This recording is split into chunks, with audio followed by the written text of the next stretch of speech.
plus de 80 films à son actif, un César du meilleur acteur sous le bras, actuellement à l'affiche du drôlissime L'Innocent de Louis Garrel et bientôt dans la série La Part du Feu sur Netflix. On peut dire que Roche Dizem suit un parcours sans faute. Véritable touche-à-tout, il est passé pour la 6e fois derrière la caméra et présente le fruit de son travail, Les Miens, le mercredi 23 novembre 2022. De nature extrêmement pudique, le grand complice de Sarah Poniatowski, 57 ans, se livre finalement un peu à travers ce long métrage en partie autobiographique. Toute ressemblance avec des personnes ou des situations ayant existé serait, donc, parfaitement volontaire.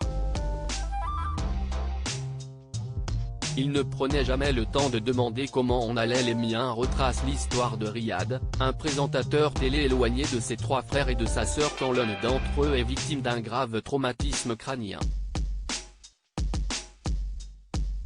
Ce qui oblige le clan à se ressouder.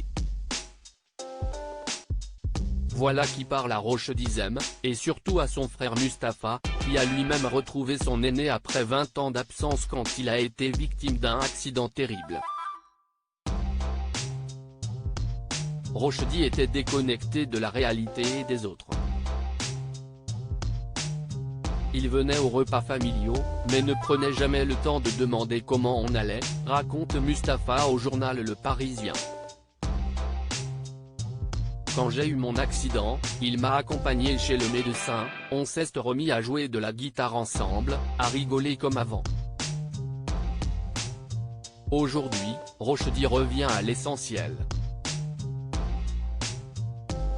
Je sais combien il m'aime, même s'il ne sait pas tellement le montrer. Les Miens, une affaire de famille. Le film Les Miens est une sorte de mea culpa pour Roche Dizem, qui adresse ce joli projet à tous les membres de sa famille. On retrouve d'ailleurs, à l'affiche du long métrage, les 2 enfants du réalisateur, Nina et Chad.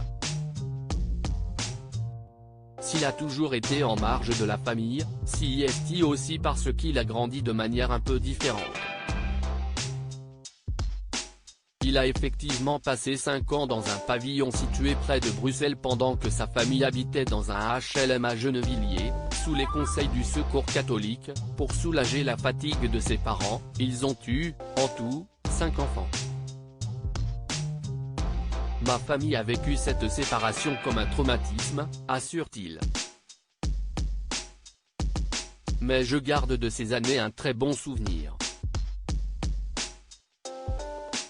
Je les considère comme une richesse dans mon parcours. Retrouvez l'interview intégrale de Roche Di et Mustapha Zem dans le journal Le Parisien.